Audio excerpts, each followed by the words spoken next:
O Rock in Rio 2 tem um efeito de nostalgia sempre que é relembrado. Ele foi lembrado por ser um dos 3 Rock in Rio raiz, assim dizendo, por ser um dos melhores do festival. 6 anos após o primeiro Rock in Rio, ele aconteceu no estádio do Maracanã no dia 18, 19, 20, 22, 23, 24, 25, 26 e 27 de janeiro do ano de 1991. Na época, as empresas de ônibus municipais do estado do Rio de Janeiro emprestaram parte de sua frota para que o público conseguisse chegar à cidade do rock. A decisão de ser nesse estádio tem um motivo político após a primeira edição de 85, pois antes era sediado na Barra da Tijuca, na cidade do rock, zona oeste do Rio. Porém, a mesma foi demolida por ordem do governador Brizola, devido a atritos E hoje eu vou te contar essa e muitas outras histórias sobre esse grande momento da história do rock aqui no Brasil. Mas antes de te levar de volta para o ano de 1991, deveremos retornar ao ano de 1990, quando um caso estranho ocorreu. Roberto Medina, o homem por trás da realização do Rock in Rio, havia trazido também ao Rio o ex-Beatle Paul McCartney e foi vítima de um sequestro. Após o ocorrido, o mesmo foi com a família morar em Madrid. Porém, após recuperado do susto, ele anunciou que o Rock in Rio 2 ocorreria no ano de 1991, no estádio do Maracanã. No ano de 1990, Brizola foi reeleito, mesmo sem poder ficar no cargo, pois a reeleição não existia até o ano de 1998. Ele ficou no cargo de 91 a 95. Temendo uma perseguição política, Medina levou o Rock in Rio para o Maracanã. Na época, a Airplane Produções, juntamente com o Correios, criaram selos comemorativos com a imagem de Raul Seixas e Cazuza.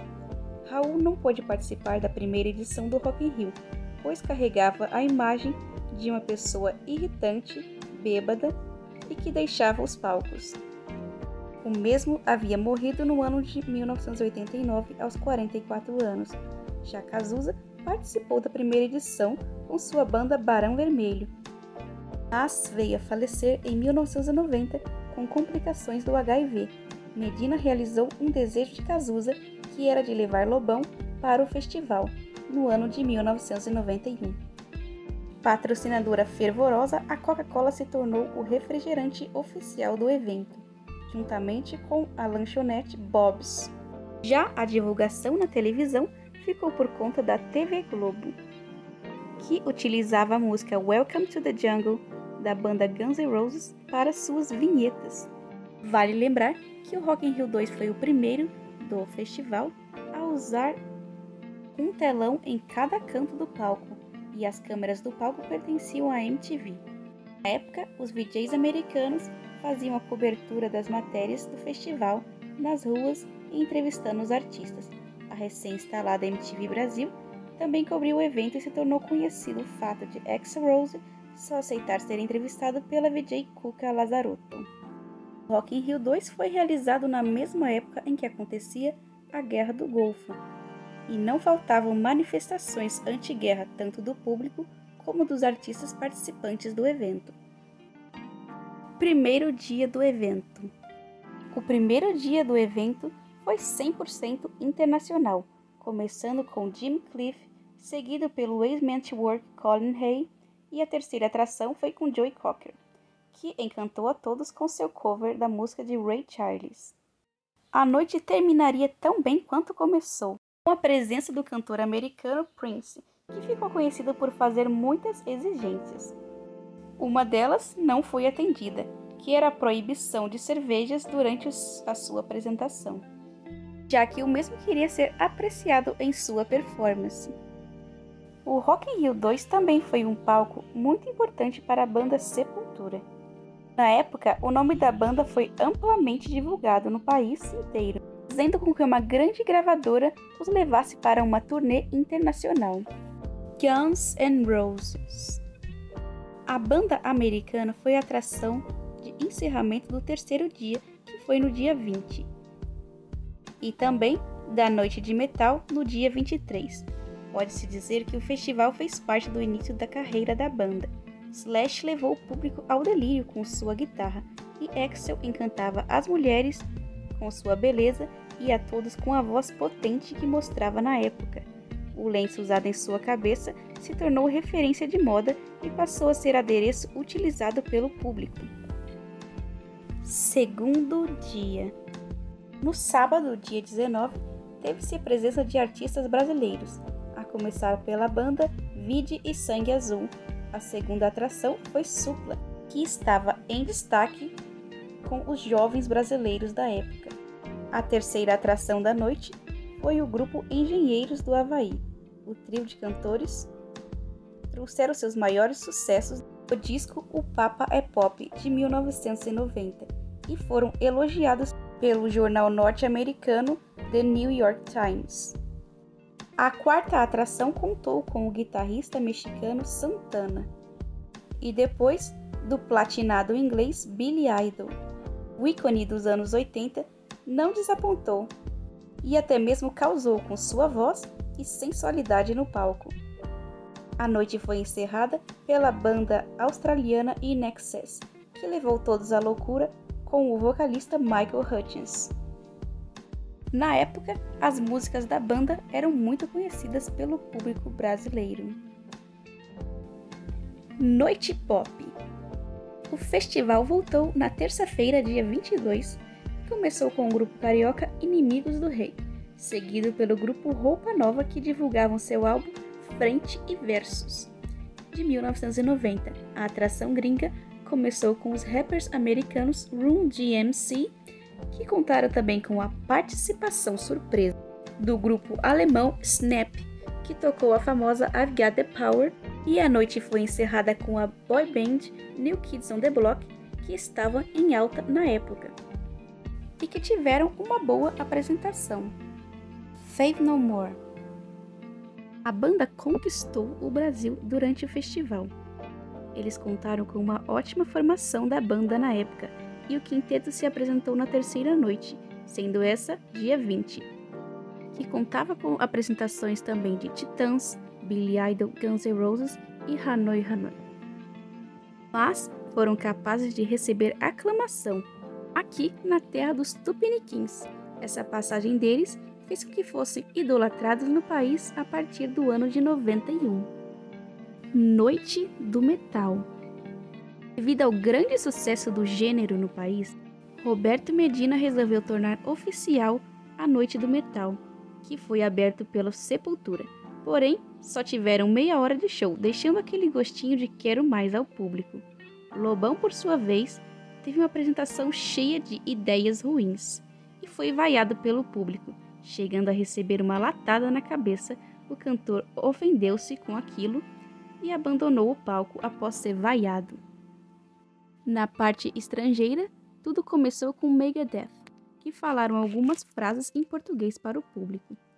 O veterano Judas Priest também estava presente e não desagradou. B-Rock. O B-Rock, ou rock brasileiro, manteve seu lugar no festival, mesmo sem muita atenção da mídia brasileira. O grupo Nenhum de Nós, Engenheiros do Havaí, Capital Inicial estiveram presentes, mas o grande nome do festival foi Titãs. O grupo paulista vivia o auge e a banda chegou a ser comparada com Rolling Stones. George Michael. Na noite do dia 25 começou com Ed Mota, que deu conta do recado. A segunda atração foi a paraibana Elba Ramalho. A atração gringa começou com a banda americana Deee-Lite, porém o grupo decepcionou por não ter o mesmo som de peso que era esperado. Para piorar, o DJ Toa Toa desmaiou 2 vezes no palco. Apesar de venderem bastante, no palco eles não agradavam com o som. Mas a atração principal que teve que carregar os gringos nas costas foi George Michael, que levou todos ao delírio e cantou seus maiores sucessos, alguns covers como Fame, do David Bowie, e foi aclamado pela crítica. Penúltima noite. Chamada de Pop in Rio, a noite foi que mais teve público de todo o festival. No total, 198 mil pagantes foram a essa edição nesse dia. A abertura foi da banda Capital Inicial, seguida por Nenhum de Nós. Já a atração internacional começou com peso. A banda americana Information Society não deixou ninguém parado. Sendo considerada uma das favoritas dessa edição, a banda synth pop levou todos a uma alegria contagiante, com destaque do vocalista Kurt Harland, que apareceu no palco de patins. A atração seguinte ficou por conta de Deb Gibson, que não teve tanto destaque.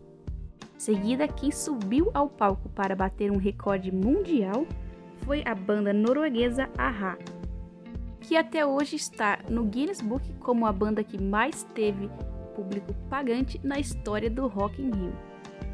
A banda naquele ano já era uma das queridas pelo público brasileiro, com destaque para o vocalista Morten Harket, que chegou a pegar um garoto da plateia e o carregar pelo palco.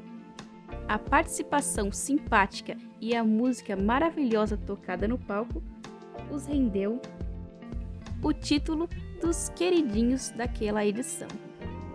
Paulo Ricardo também chegou a participar nesse dia, já que a banda norueguesa pediu para trocar de horário com ele. E a noite foi encerrada pelo grupo Happy Mondays, que iria se apresentar no primeiro dia, mas pelos problemas técnicos se apresentou no penúltimo dia. Última noite do Rock in Rio 2. Leo Jamie abriu a noite de despedida. Deee-Lyotte ainda voltava para tentar salvar a sua participação no festival, mas em vão. Já a cantora inglesa Laura Stansfield fez as honras da casa. E por fim, George Michael encerrou o Rock in Rio 2 com chave de ouro e, para a surpresa de todos, chamou ao palco Andrew Hidgalley, com quem tocava no grupo One. Pontos negativos.